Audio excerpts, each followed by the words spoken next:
Alright, welcome back to Miss B Makes It Easier, and now we have approached the Quizlet section after we've finished up to chapter 7, I think.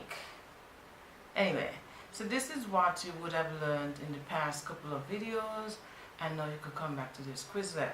You just go in order and you follow through. So, the first question, get your pens and papers out as usual. Remember the last Quizlet we did, you took out your pen, your paper, or whatever you used to write, and you followed through with my questioning. So you could, if you feel confident, let's get started. So the options below refer to questions 1, 2, and 3. Okay, and so you have 4 options for the 3 questions that follow. The first option, A, is filtration, B, simple distillation, C, fractional distillation, and D, simple paper chromatography. And so it says, which separation technique is most appropriate for separating the components in a mixture of A, sand and of 1, a sand and water mixture, 2, pen ink, 3, alcohol and water. So from a sand and water mixture, which one would you use? Would you use filtration, simple distillation, fractional distillation, or simple paper chromatography? For number 2, pen ink. Would you use filtration, simple distillation, fractional distillation, or simple paper chromatography? And for 3, alcohol and water. Would you use filtration, simple distillation, fractional distillation, or simple paper chromatography?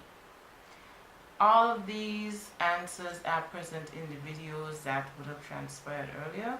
So if you don't remember, you could either leave it blank or make an educated guess. And again, never leave a multiple choice question empty. Moving on to question 4. Oil is poured into a container half filled with water and then shaken. The mixture is left to sit for about 15 minutes. An observation is made where oil is recorded as floating on top of the water. Which of the following options is incorrect? Water is less dense than the oil. The oil is less dense than the water. The oil can be removed from the mixture using a separating funnel, and the oil can be referred to as the non-aqueous layer. So again, which of the following options is incorrect? So you must have, what it is saying, what this question is saying is that out of the 4 options given, you have 3 correct options. So therefore, pick the option that is incorrect. Okay?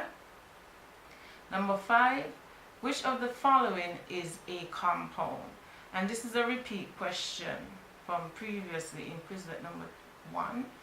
So you pick from A, is it H2O, B, He, C, S, or D, O2.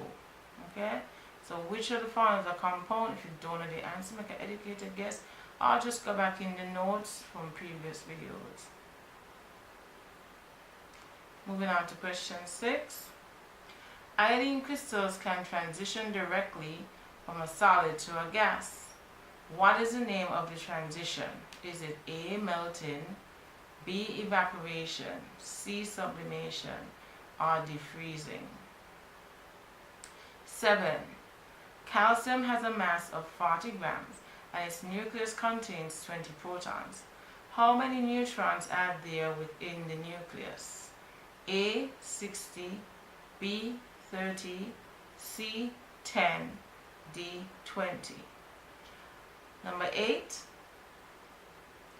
All of the following elements are present in group 2. Which of them are most reactive? Yes, just a typo. So is it A, barium, B, beryllium, C, strontium, or D, magnesium? So for this question, you might have to go back to your periodic table if you don't remember the order of the elements in group 2. And you would have just learned it if you're going in order. So question 9. Elements found in group 7 are referred to as A. Alkaline earth metals, B. Noble gases, C. Metalloids, or D. Halogens. Think. You're probably saying, which one it is again? Oh my god. Okay, so you probably have the answer now. Alright, so question 10.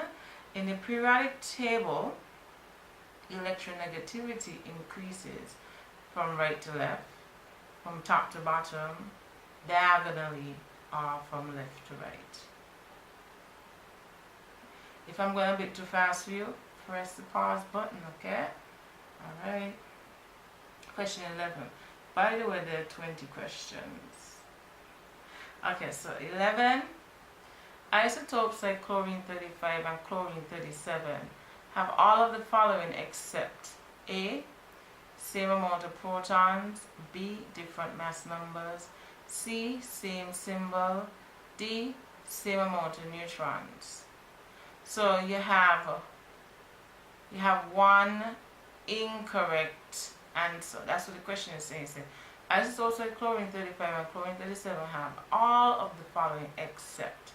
So you have 3 options that are correct and 1 option that is incorrect, and that's the option you have to pick. So make an educated guess, and if you know the answer, just write it down.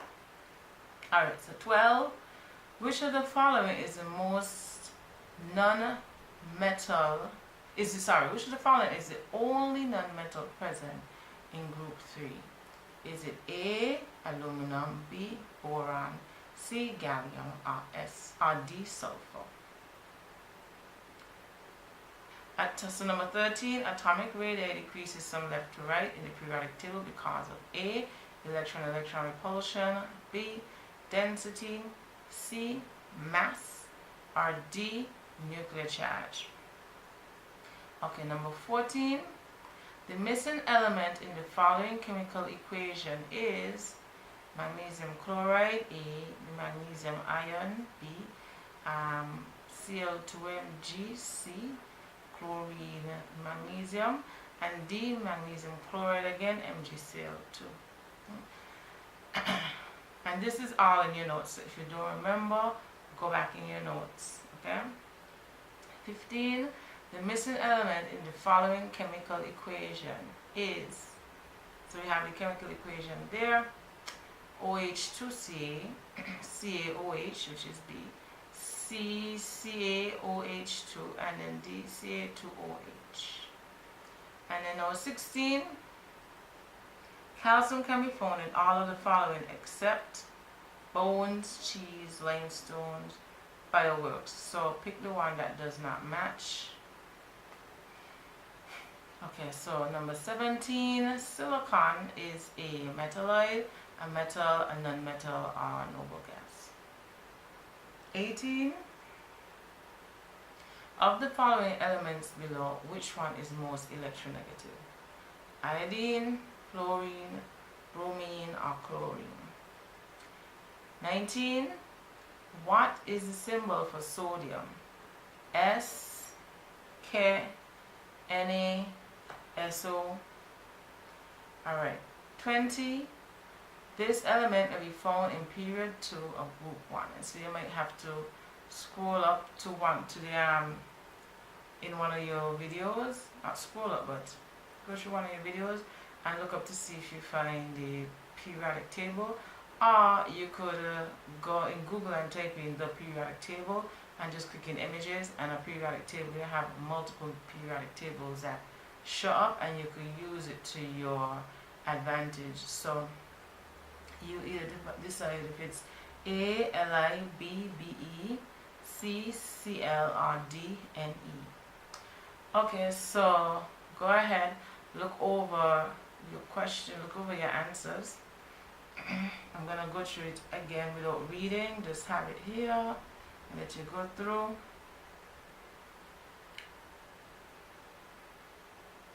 Okay, let you go through here. Just make sure, basically, it's not really for you to really just read over, just make sure you have an answer, because I'm going to go through it thoroughly again by putting the answers, highlighting the answers in the colors. So go ahead, yeah, and then you have here. So just make sure you have an answer for every single question. Like I said, my advice to you whenever you're doing multiple choice questions, always make sure that you answer all, because there is one answer out of the four. You're given a chance. So even if you don't know the answer, make an educated guess or just simply guess, because you might pick the correct answer. Also, here's another tip when you're doing multiple choice questions. If you're answering questions and you're already kind of shaky on the answer, don't go back after about 10 minutes to change the answer, because usually your first guess is the correct guess. It might be the one that is correct. Sometimes when you have this extra time, you tend to go back and undo the greatness that you would have already accomplished. So if you're shaky in a question already, like you really like just don't even know the answer, and you just hitting yourself over the head like, oh my god, I don't know the answer. Don't go back 5-10 minutes later to say you're changing it. You already didn't know the answer. Why are you changing it? Leave it. It might be the correct guess. Okay, and so this is the last sheet, and then we're going to just go in and answer these questions. Okay, so this Quizlet follows chapter 4 that I would have done with you earlier on group 2 elements. So every time I finish about 2 or 3 chapters, depending on the weight of the work, I'm going to give you a Quizlet to see if you're keeping up to date with everything. So, alright. So the options below refer to questions 1, 2, and 3, and we have the options here. It says, which separation technique is most appropriate for separating the components in a mixture of sand and water? If you think about sand, the particles in sand are very large and they don't dissolve in water. So therefore they fall to the bottom, which will make this mixture a suspension. So you have to think like that. It's a suspension, solution, or coloring. And so with suspensions you use fractional distillation, because the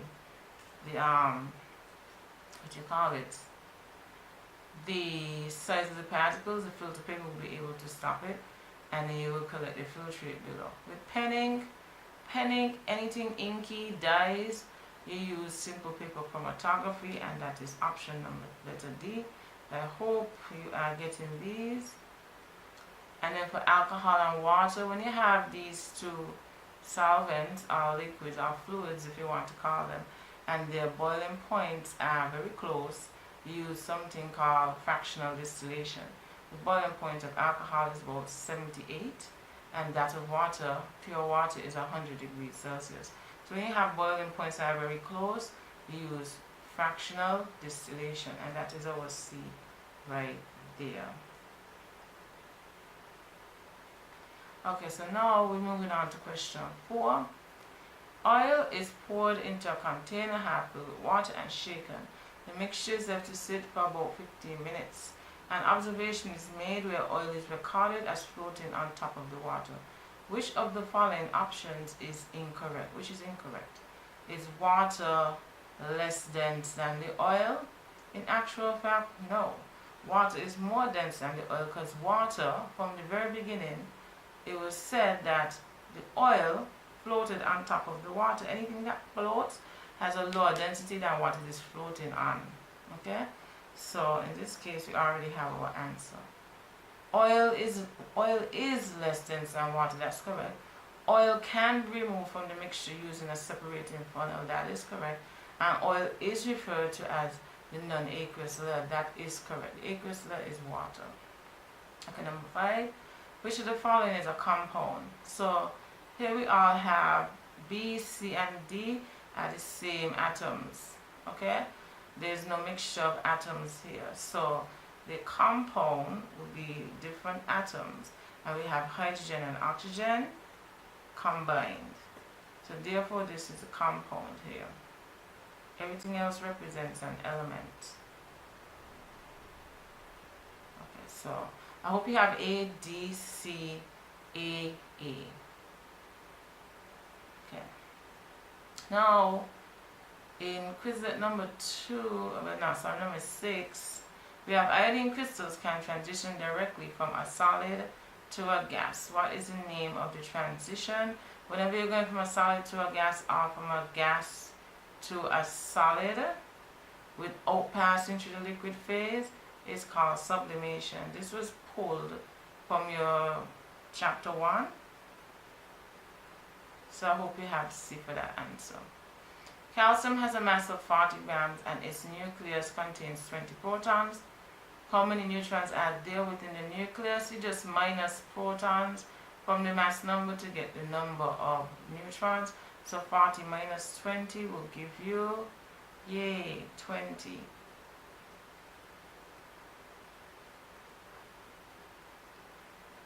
Okay. All of the following elements are present in group 2. Which of these is most reaction? Which of these below?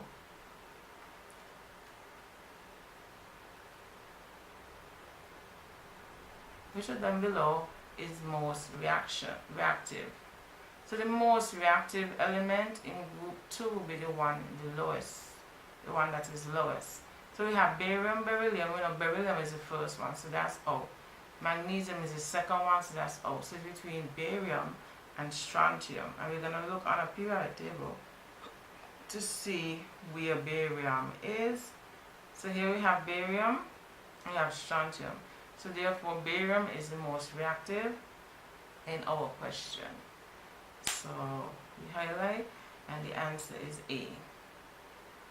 Because remember, in groups in this case you become more reactive because of electron-electron repulsion, the amount of electrons present. And so when it comes to metals, basically the lower down in the groups you go, the more reactive you become because of electron-electron repulsion. Remember we learned about that? Okay, it's a little different with the non-metals because remember you're going to be thinking about nuclear charge and all that. Alright, so elements found in group 7 are referred to as A, alkaline earth metals, B, noble gases, C, metalloids, or D, halogens. We know alkaline earth metals are group 2. They belong to group 2. Noble gases, group 8. Metalloids is not really a group, it's just a cluster of elements that make up that. They belong to various groups. And so halogens must be the answer. So our answer is D. Okay, so 10. In the periodic table, electronegativity increases from right to left. No, it does not. From top to bottom. No, it does not. It's actually opposite, and it's the opposite for this. Diagonally, no. From left to right, yes. So D again is your answer. I hope you have answers for 6, 7, 8, 9, and 10. Your answers are C, D, A, D, D. Question 11. Isotopes like chlorine 35 and chlorine 37 have all of the following except same amount of protons. They have the same amount of protons. They have the same symbol, as you can see. They have different mass numbers, as you can see.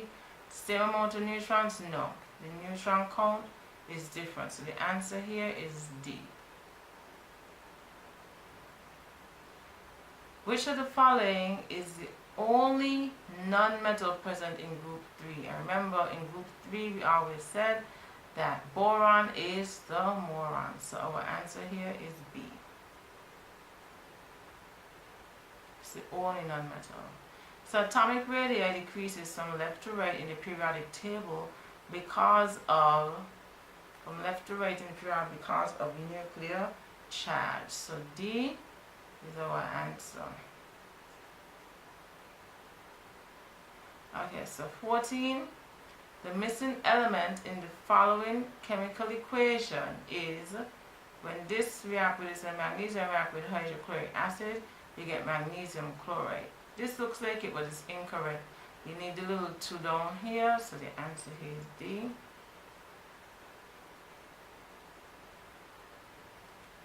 And now we have another similar question. The missing element in the following chemical equation, calcium plus water, would give you calcium hydroxide. This is not calcium hydroxide, neither this. You need, it looks like it, but you need the bracket.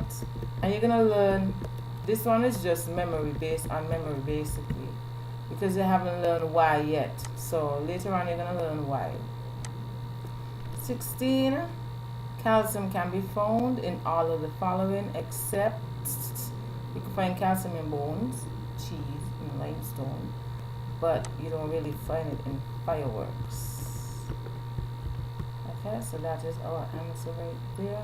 So your answers from 11 to 16 will say D, B, D, D, C, D. Okay? And then our last set of questions, 17 to 20. Silicon is a metalloid. It is not a metal. It is a non-metal, but it falls more in the metalloid section because it can behave like a metal sometimes, and sometimes like not a non-metal. Like it can behave like a metal sometimes, and sometimes like a non-metal. So that's why it's a metalloid, and it's not a noble gas. So A is our answer right here. Alright, of the following elements below, which one is the most electronegative? I remember I told you the most electronegative element on the periodic table is fluorine. So once you see fluorine, if we didn't have fluorine, you know you have to think a little bit more about fluorine, fluorine, then chlorine, then bromine, then iodine. That's how the electronegativities go. They go lower and lower. So fluorine is the most electronegative, then chlorine will be less, then bromine, then iodine. What is the symbol for sodium? Is it S? No, S represents sulfur, K represents potassium, Na represents sodium, and SO, no, I just made that one up. Threw it in there to test you. And in question 20 now, this element may be found in period 2, group 1. So period 2, group 1, remember that. So let's go back up. Period 2, so remember this is 1, period 1. Period 2, group 1. So this is lithium. So the answer is lithium. Period 2, group 1. So your answer is lithium, Li. So A. Okay? Alright, so I really do hope that you got these answers. And you can write them down. So 1 is A, 2 is D, 3 is C, 4 is A, 5 is A, 6 is C, 7 is D, 8 is A, 9 is D, 10 is D, 11 is D, 12 B, 13 D, 14 D, 15 C, 16 D, 17 A, 18 B, 19 C, and 20 A. Okay? So good luck. Hope you got at least 50%. Hope you got at least 10 out of 20 are up. If you did, just keep on going, keep on pushing. Look out for my next video that's coming up on the halogens. Yay! Bye now. See you on the flip side.